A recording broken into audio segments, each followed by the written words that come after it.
Merhaba hanımlar. Bugün sizinle güzel, ajurlu bir bluz çalışacağız. İpim hemen göstereyim. Daha önce de file bluz çalışmıştım bu ipimle. Bu ipimi 2 kat yaptım. İtalyan Mercerise tatlı bir ekru renk.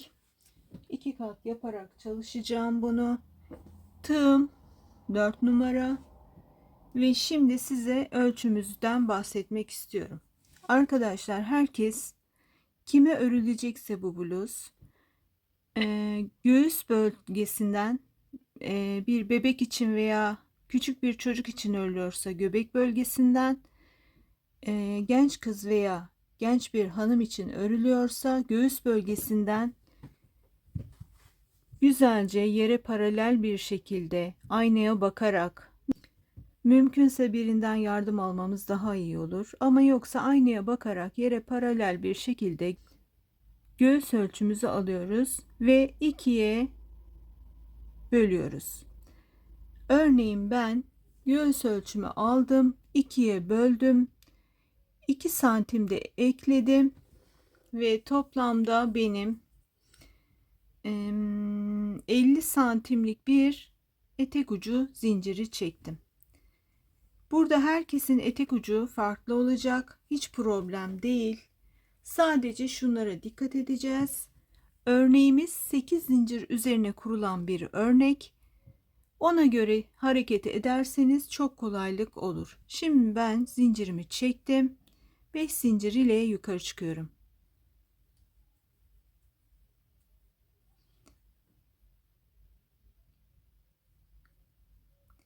Ve bir tane atlayarak, ilk zincirimden bir tane atlayarak ikili trabzan yapacağım. Bir zincir yapıyorum. Bir tane altta atlıyorum. Bir trabzan daha yapacağım ikili. Burada toplamda 3 adet trabzanımız olmuş oldu. Araya 3 zincir çekiyorum. Bol bol çekmeye çalışıyorum arkadaşlar. İpim kalın çünkü sıkı olsun istemiyorum. Ferah bir bluz olsun istiyorum. Esnek olsun istiyorum. Yazın vücudu saran örgüler pek rahat olmuyor. Ben rahat olsun istiyorum. Ve devam ediyorum. 3 tane zincir çekmiştik. 1, 2, 3 tane buradan atlıyorum. Ve 4. zincirime batıyorum. Bu sıra hep ikili trabzan arkadaşlar. Bir zincir çekiyorum. Işığımı da yaksam daha iyi olacak, sanki hava karardı. Biz yazlıkları örüyoruz ama havalar biraz gelgitli bu aralar. Elbet yaz gelecek. Bir tane atlıyorum. Trabzanımı yapıyorum. Tekrar bir tane zincir çekerek, bir tane de alttan atlayarak trabzanımı yapıyorum. Modelimiz böyle arkadaşlar. 3 tane trabzan, aralarda birer zincir. 3 tane zincir atlıyoruz. Altta da 3 tane atlıyoruz. Tekrar birer zincir aralıklı 3 trabzanımız var ve ikili trabzan bu sıradaki trabzanlarımız. Tekrar 3 zincir çekiyorum. Ve 3 tane zincir atlayarak dördüncüye batıyorum. Trabzanımı yapıyorum. Zincirimin sonuna kadar bu işlemleri yapıyorum. İkinci sırada buluşalım. Birinci sıramızı bitirdik. Birinci sıramızın başı böyle başlıyor ve aynen böyle bitiyor arkadaşlar. Birinci sıramızda ikili trabzanlar yaptık ve 5 zincir ile dönüyoruz hep. Şimdi gelelim ikinci sıramıza. İkinci sıramızda üçlü trabzanlar yapacağız ve 6 zincir ile döneceğiz arkadaşlar. Ve hemen şurada azıcık ipimi açayım, geliyorum. Evet, açtım.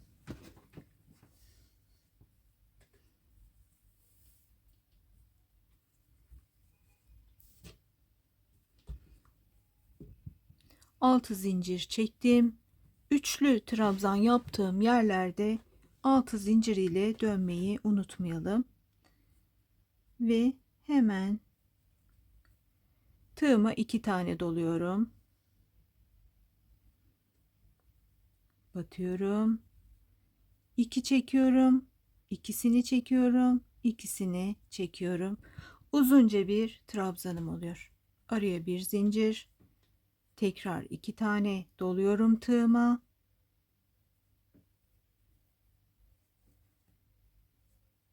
İki zincir, ikisini bir çekiyorum. İkisini bir çekiyorum ve ikisini bir çekiyorum. Burada benim uzun uzun trabzanlarım oluyor. Araya 3 zincir çekiyorum. Tekrar tığımı doluyorum ve bu şekilde bu sıramı tamamlayacağım arkadaşlar. Bir sonrakinde ikili trabzanlarım olacak. 5 zincir ile döneceğim. İpim çok katlı olduğu için bazen ip kalabiliyor. O da hoş gözükmüyor. O yüzden hepsini toplamak istiyorum. Evet. Ve size şunu da hatırlatmak istiyorum. Böyle filelerde arkadaşlar şuraya değil, şuraya batıyoruz. Şöyle yaklaştırayım kameramı iyice. Şurası değil, şuraya batıyoruz ki trabzanlarımız düz düz olsun.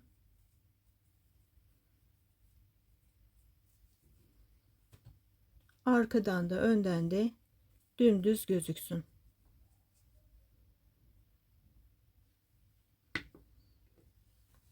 Bu sıramızı tamamlıyoruz. Bir ikili sıra, bir üçlü trabzanlarla yaptığımız sıra şeklinde yaparak yakada buluşalım. Örgüm gayet zevkli ilerliyor. Yakaya kadar devam ediyorum. Yakamız dikdörtgen bir yaka olacak arkadaşlar.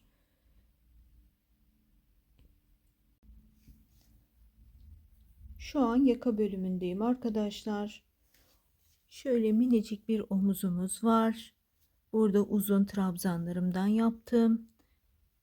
Ve şu kadar bir bölüm benim omuzum olacak. İşaretlerimi koydum her iki tarafa. Ve örneğimiz biliyorsunuz 8 zincir üzerinden gidiyordu. 8, 16, 24, 32, 40 ve 43 zincir. Yakamız 43 zincir olacak. 43 adet zincir çekeceğim buradan ve şurada minik omzumu yapacağım ve tekrar aynı şekilde örneğimi kurduktan sonra arka etek ucuma kadar devam edip orada buluşacağız. Burada bir üst sırada yine örneğimizi aynen şurada olduğu gibi kuruyoruz ve böylece yakamızda oluşmuş oluyor. Siz de bu ayrıntıyı yaparken yakanızın başınızın rahatça geçebileceği büyüklükte olmasına dikkat edelim lütfen. Böylece arka tarafa geçmiş bulunuyoruz. Örneğimiz aynen devam ediyor. Arkayı tek ucunda buluşuyoruz. Arkada tek ucuna ulaştım. İpimi koparmadan şuradan başlayarak bluzumu tersine çevirdim. Bu dikiş, ilmek kaydırma bluzumuzun iç kısmında kalacak ve şöyle bir yöntemle devam ediyorum.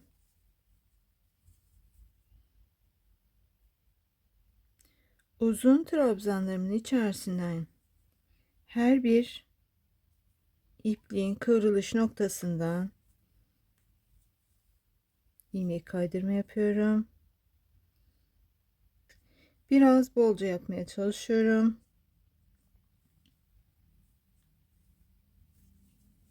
Ve trabzanlarımın şu zincirler yaptığım bölümündeyim.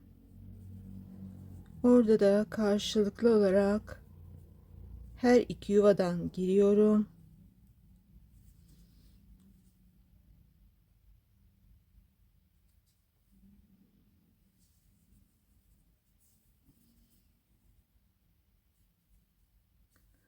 Aradaki yuvalardan giriyorum.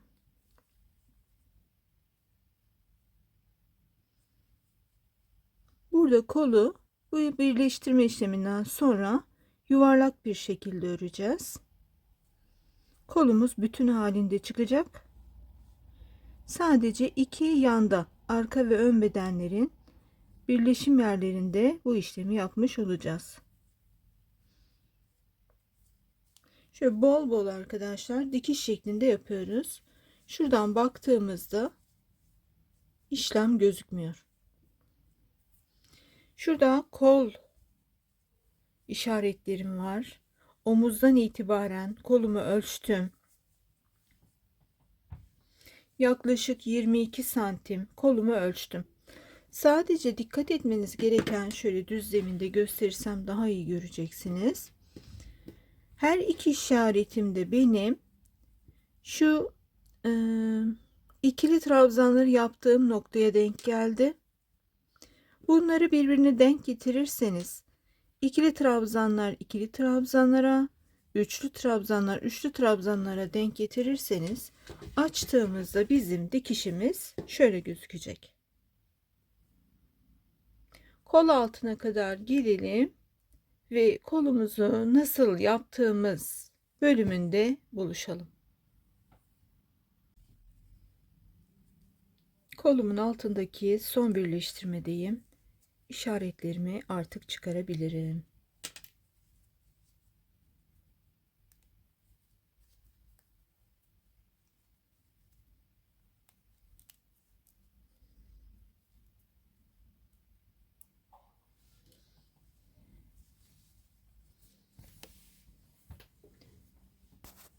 Burada sonuncu sık iğnemi yapıyorum.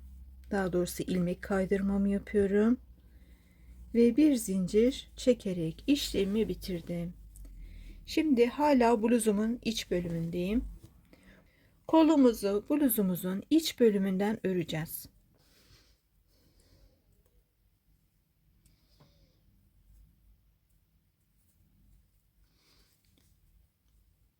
Toplamda 5 zincirimi çektim.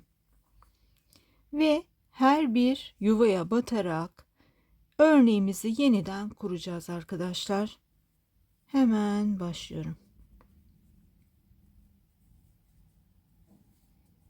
İkili trabzan yaptım. Bir zincir, yandaki yuvaya geçiyorum.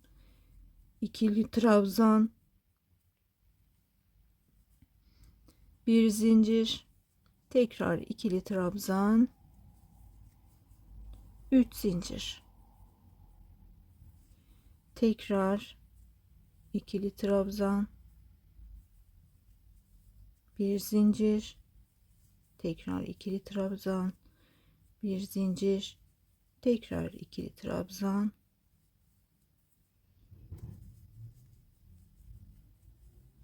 bir zincir ve 3 zincir çekiyoruz burada. Örneğimizi bütün kolda kuruyoruz. Şurada birleştirmede buluşalım arkadaşlar. Orada bir üst sırada da detaylar var ve bu detay kol boyunca devam edecek. Şimdi son olarak ikili trabzanlarından 2 tane yaptım. Arada birer zincir yapıyorduk biliyorsunuz. Ve tekrar bir zincir çektikten sonra şurada 3 tane ikili trabzanım var. Şurada ne yapacağım arkadaşlar? Arada 3 zincir kalması gerekiyor ve ben şuraya batıyorum.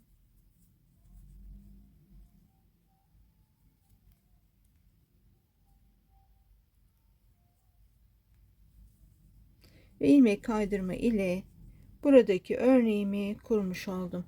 Şimdi 6 zincirle yukarı çıkıyorum. Ve örgümü ters çeviriyorum. Bu ters çevirme çok önemli. Ve şu an örgümü aslında düzden örüyorum ama tersten örüyormuş gibi gözüküyor. Şu an biz bluzumuzun iç bölümündeyiz. Tekrar göstereyim size arkadaşlar. Şu şekilde biz kolumuzu birleştirdik. Burada zincirlerle yukarı çıktık. Tekrar örneğimizi kurduk, geldik, 6 zincir çektik. Bu şekilde gidiyorduk. Hemen ters çeviriyorum.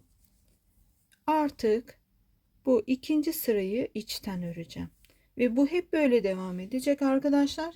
İkili trabzanlar tersine, üçlü trabzanlar tersine örerek kolumuzu bitireceğiz. Bunu dikkate alırsanız çok güzel olur. Bunu da neden yapıyoruz? Ön ve arka bedeni biz nasıl örmüştük? Git gel şeklinde örmüştük. Yani şuradan göstereyim. Bir sıra bluzumuzun düzünü ördük. Bir sıra tersinden ördük. Bir sıra düzünden ördük. Bir sıra tersinden ördük. Bu bütünlüğü sağlayabilmek için kolumuzu da bir sıra düzünden bir sıra tersinden öreceğiz.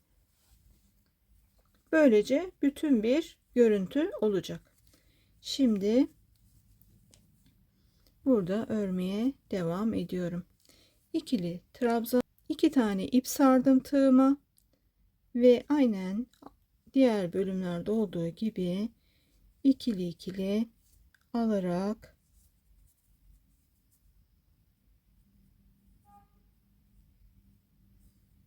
devam edeceğim. Araya bir zincir, tekrar 2 2 alarak burada bir ip,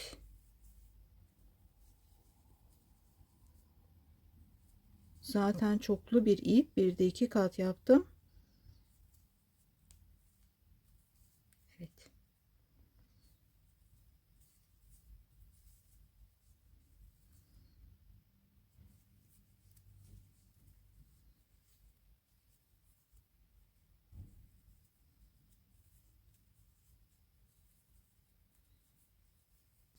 Arada 3 zincir çektim ve aynen devam ediyorum arkadaşlar. Kol ucunda bir değişikliğimiz var. Kol ucunda buluşalım. Kolumun son sırasındayım. Ben bu kolu dirseklerimin altında yapacağım. Uzun kollu yapmıyorum. İstiyorsanız uzatabilirsiniz ve daha da geniş yapabilirsiniz. Ama ben bunu turvakar denen fakir kol yapmak istiyorum. Son sıradayım. Şu ipimi düzelteyim birazcık. Evet.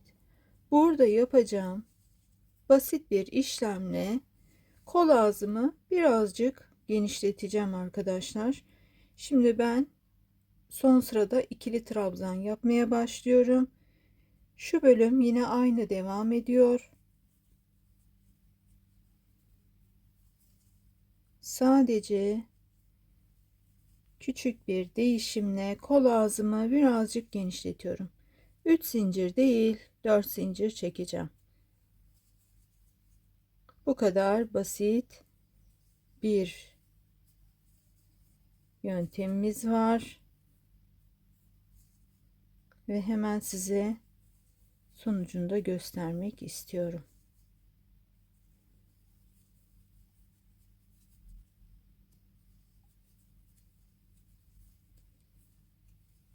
Şurada ben diğer kolumu yaptım. Şöyle birazcık boşaltırsam şurayı daha güzel anlaşılacak. Son sırada yaptığım minicik bir değişiklik. Görüyorsunuz. Böyle birazcık bir genişlik kattı. Şimdi son sıradan sonra da bu tatlı pomponlarımızı yapacağız beraberce. Bunlar örülerek yapılan pomponlar. Ben bu son sırayı bitireyim. Pomponlarda buluşalım.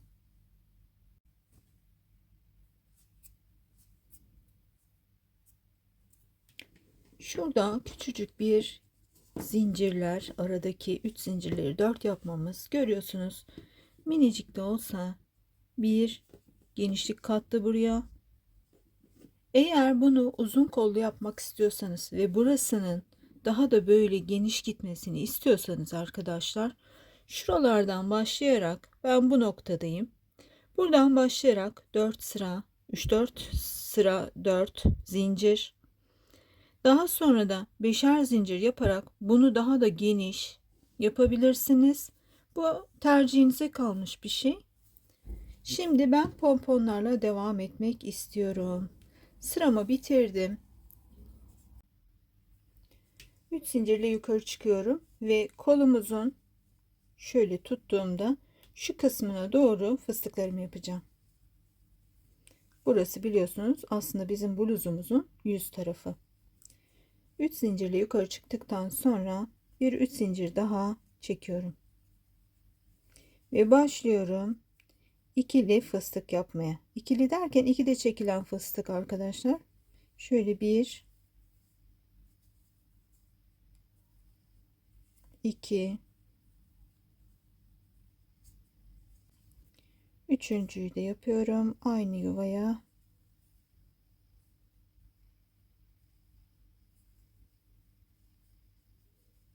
Battım ve buradaki 4 ipimi birden çekiyorum.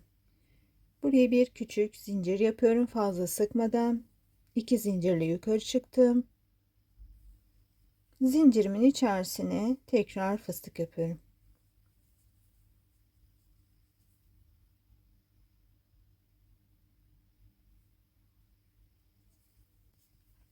Üçüncü trabzanımı da çektim ve hepsini birden çekiyorum. Bir zincir yapıyorum. Şimdi aslında bizim fıstıklarımızın yüzü bu taraf. Böyle kapatmıyoruz. Şöyle kapatıyoruz. Tombul tombul bir görüntü elde etmek için fıstığımızın ters tarafını kapatıyoruz. Şuraya da batmayacağım arkadaşlar. Burasına batmıyorum. Şu zincirimin etrafında dolanarak alttan ipimi alıyorum. Görüyorsunuz zincirim boşta. Alttan ipimi aldım ve şöyle sıkıca bir zincirle kapatıyorum. 3 zincir çektikten sonra şöyle pomponumu birazcık düzelttim. 6 zincir atlayarak koluma bağlantı yapacağım. 3 4 zincirimiz burada var. 5 6 7.'ye batıyorum.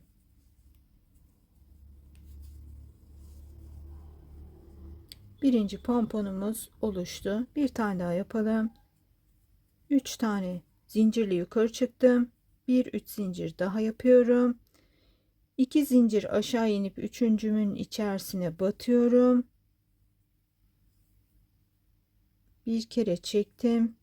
Tekrar doluyorum. Bir kere çektim. Tekrar doladım. Ve üçüncü çekişimden sonra 4 tane ipimi de birden alıyorum. Bol bir zincir yapıyorum. 2 zincir tekrar yukarı çıktım.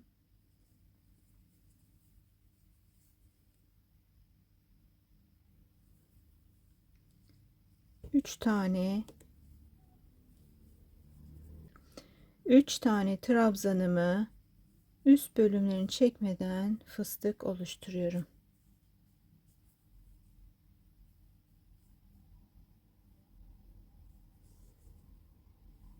Ve 4 tane ipimi birden çekiyorum. Sıkı bir zincir yapıyorum. Fıstıklarımın yüzünü değil tersine üstte kalacak şekilde getiriyorum ve şu 3 zincirimin etrafından tığımı dolayarak bir adet sıkı bir sık iğne yapıyorum. 6 tane zincir atlayarak 2 4 de burası, şurası 6 7. zincirim ve bağlantımı oluşturuyorum. Böyle böyle bütün kol ağzımı yaptıktan sonra buluşalım. Kollarımın pomponlarını bitirdim. Şurada iplerimi saklayacağım. Her iki kolum da gayet tatlı oldu. Şimdi bu bluzun orijinalinde bu pomponları çok sık yapmışlardı. Ben o kadar sık istemedim. İstiyorsanız şurada 7 zincir atlayarak yaptığımız pomponlarımızı Daha sık da yapabilirsiniz, daha seyrek de yapabilirsiniz. Bunu seyrek yapmamın nedeni, aslında ben oradaki modeli çok beğendim. Ama şimdi aynı pomponları şu bluzumuzun bel bölümünde de yapacağız. Buradaki pomponlar bel bölgesine kilo verir diye ben daha seyrek yapmaya karar verdim. Çünkü zaten ince belli biri sayılmam. Şimdi bir de ince belim yokken oraya bir de böyle karışık bir görüntü eklersem belsiz biri olurum. Ama siz ince belli biriyseniz daha çok pompon yapabilirsiniz veya daha seyrek pompon yapabilirsiniz. Bluzumun tersini çevirdim. Dikiş bölümüm içte kaldı. Şuradan da ipliğimi taktım arkadaşlar ve bu bölüme de aynen koldaki gibi pomponlarımı yapacağım ve son küçücük bir işlemimiz yakada kalacak. Pomponlarım bitince yakada buluşalım. Evet, bluzumuzda son işlemi yapmaya başlıyoruz. Yakamız şöyle dikdörtgen şeklinde bir yaka. Şurada küçücük bir omuz bölümümüz var. Dikdörtgen tatlı bir yakamız var. Şimdi şu köşede ipimi taktım ve sık iğneler ile yakamı çevreleyeceğim. İşlem bitecek. Normal bir sık iğne yapacağım buralara arkadaşlar. İpimi de aynı zamanda kaybedersem sonradan daha kolay olacak benim için. Şöyle bakıyorum. Şu an bu kadar sık iğnem yetti. Bir tane trabzanımın tepesine yapıyorum. Bir tane şu içteki boşluğa yapıyorum. Şuradaki ipimi de toparlarsam daha güzel olacak. Evet.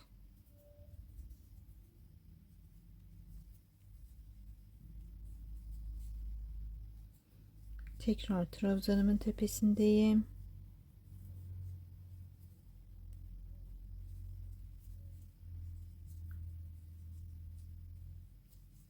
Bir zincir yaptığım yere bir tane yapıyorum.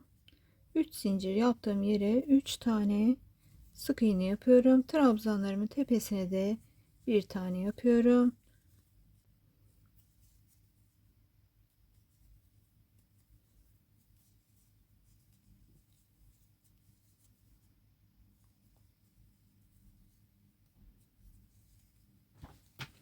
Böyle yakamızı çepeçevre sık iğneler yapacağım. Şu köşeye kadar gitmek istiyorum. Orada minik bir işlemimiz var. O yüzden şurayı hemen hızlıca yapayım.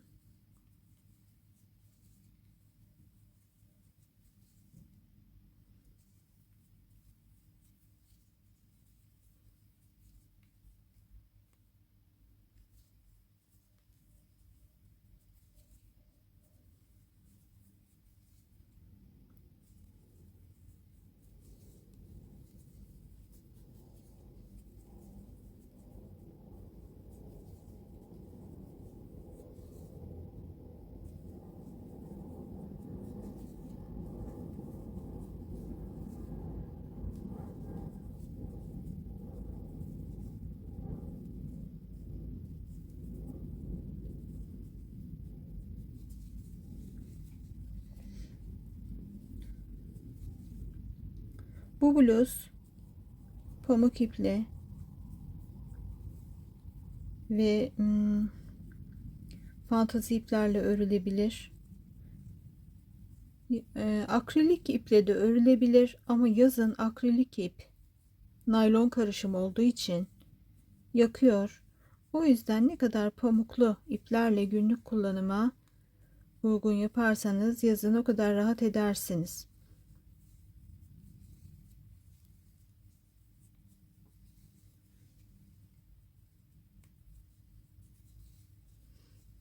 Bakıyorum. Evet, köşemize geldik. Şimdi şu köşede şu işlemi yapmam gerekiyor. Sık iğnemi, şuradaki son sık iğnemi örmedim. Geri çıkarttım. Şu yandaki omuzdaki trabzanımın olduğu bölüme batıyorum. Ve üçünü birden aldığımda, şimdi hemen şurayı da göstereceğim size.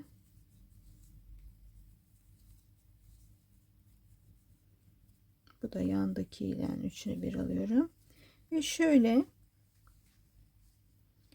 bir yuvarlaklığımız oluyor. Tatlı bir geçiş oldu burada.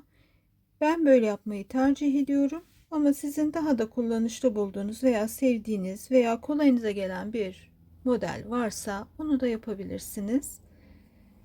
Şimdi yakayı da bitirdikten sonra bluzumuza giden ip miktarı ve diğer tüm ölçülerle ilgili konuşmak üzere defterimle karşınızda olacağım.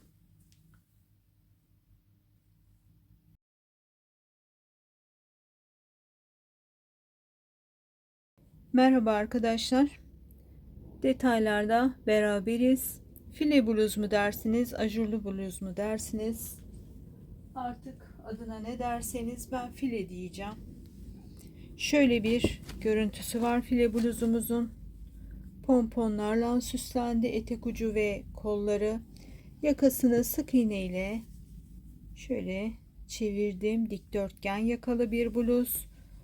Fakir kol, truvakar kol, artık hangisini söylüyorsanız, yarıda biten, şöyle hafifçe genişleyen bir kol ağzımız var. Ve şöyle size tüm detaylarını bahsetmek istiyorum. İtalyan merserize ile ördüm arkadaşlar. Ben topluca alışveriş yapmıştım. Toplamda 335 gram ip gitmiş. Bir file bluz daha örmüştüm. Kanalımda var. İkisine beraber aynı ipi ördüm. Bu ipimi ben 2 kat yaparak ördüm arkadaşlar. Şöyle göstereyim size kaç katmış bu ip. 2, 4, 6, 7 katlı bir ipmiş. 2 kat yaparak, yani 14 kat ip şeklinde ördüm. İncecik incecik. Bunlar böyle sarılan bir iplerden, kiloluk satılıyorlar. Bir örnek getirmek istiyorum şimdi diğer odada. Hemen dönüyorum. Evet, hemen diğer ipimi aldım geldim. Bu da İtalyan merserize arkadaşlar, ama sarımını farklı yapmışlar. Şunda 7 taneydi. 7 tane ipin birleşiminden sarılmış bir ipti bu. Burada 4 tane ip var. Şöyle size hemen ışığımı da yaklaştırayım birazcık. Daha iyi gözüküyordur umarım. Şöyle gösteriyorum. 4 kat ipten sarmışlar bunu da. Eğer böyle 4 katlı ince bir ipiniz varsa arkadaşlar, bunu 2 kat yeterli gelmezse eğer 3 kat yapın. Şöyle göstereyim. Çünkü birazcık bu kalınlık bluzumuza güzel geliyor. Şöyle göstereyim. 3 kat. Şunu da 2 kat yapalım.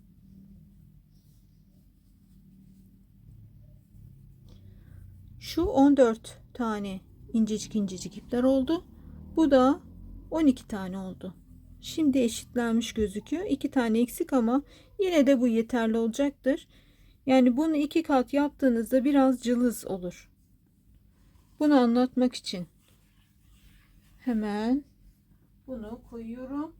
Şuradaki tokluğu verebilmek adına arkadaşlar. Bu normal bir file gibi değil de böyle daha böyle birazcık kaba gibi duran ama file aralıkları geniş olduğu için de çok güzel duran bir model oldu. Evet, başka 4 numara tığ ile ördüm. 4,5'la da örebilirsiniz. 3,5'la da örebilirsiniz. Ben 4,5 numara tığımı bulamadığım için 4 ile ördüm. Biraz bol bol ördüm. Ve ölçülerimden bahsedeyim. Şurası dikdörtgen bir yakası var arkadaşlar.